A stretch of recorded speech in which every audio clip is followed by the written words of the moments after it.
салом дӯстони азиз, умедворам ки ҳамаи шумо хуб ҳастен ва сеҳату саломат ҳастен. аллоҳ ҳамаи мову шуморо нигаҳбон бошаду бигузор ягон модари рӯи замин дарду доғи фарзандро набинад. худатон ва фарзандонатонро ҳамеша эҳтиёт кунед. дар бораи Руфайдо, духтарчаи 8-солае ки ҳамсояи дарандаашон бо номи Раҳматулло ӯро таҷовуз намуда ба қатл расонидааст, дар шабакаи фейсбук навистаҳои пурсӯзи амааш Саидаро хондаму қалбам мисли ҷисми пора гаштаи Руфайдо, бовар кунед, пора пора гашт. боз як ваҳшонияти навбатии одамизод. ҳайронам, куҷост он фарқияти байни кофиру мусалмон? ҳуайдояки нокомро кофир ба қатл расонид. гуфтем ки кофир аст, барои ҳамин чунин ваҳшониятро нисбати кӯдак раво дидааст.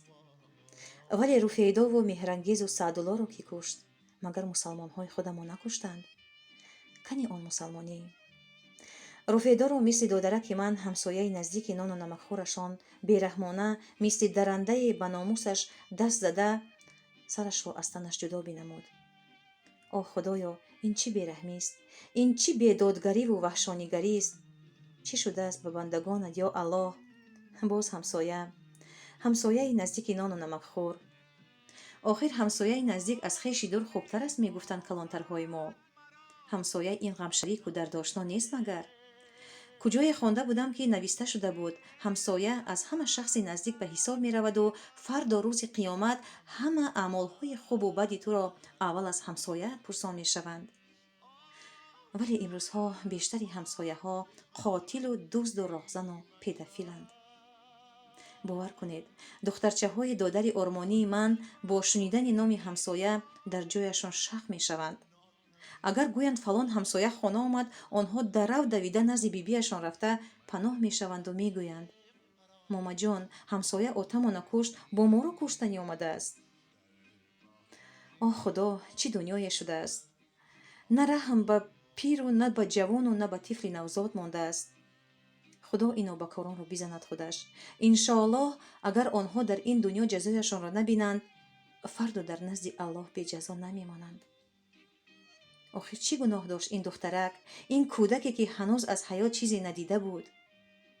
дӯстони азиз, ман ин ҷо пораеро аз навиштаҳои Саидаи аламзада, амаи Руфайдоро, ки аз забони русӣ ба забони тоҷикӣ тарҷума намудам, ба шумо мехоҳам пешкаш намоям. ӯ аз номи Руфайдо навистааст: номи ман Руфайдо аст. ба наздикӣ зодрӯзи мо мешавад. мо дугоникем.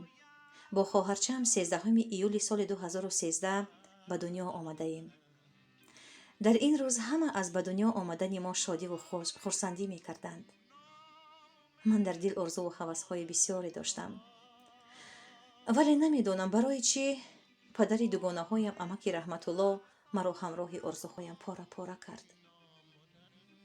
амаки Раҳматулло дид ки ман аз ҳоҷатхона баромадам, аз дастам гирифту ба хонаи худ даровард ва дарро маҳкам кард. вақте ки модарҷонам маро мекофт, ӯ даҳони маро маҳкам карда маро мезаду мепӯчид. либосҳоямро дар танам медаронд. намедонам барои чӣ бошад.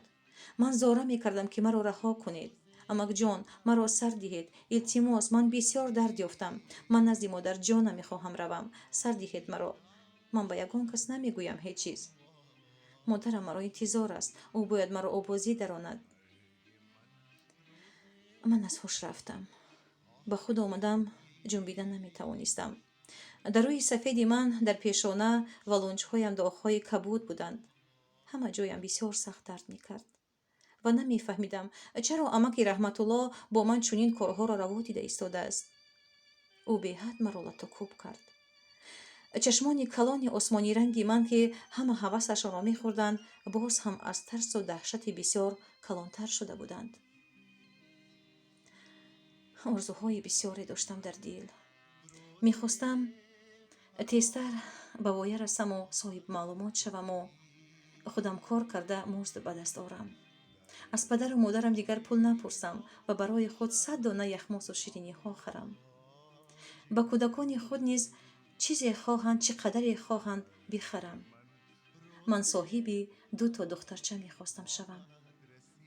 лекин аввал ман ба писари зебое ба шавҳар мебарояму бо пираҳани زیبایی سفید یلقاسی را به بر می کنم. همه دخترکان این را آرزو می کنند. ولی امک رحمت الله نمیدونم چی کار کرد با من. من خودم را در آسمان می بینم. چشمانم نور خود را گم کردند.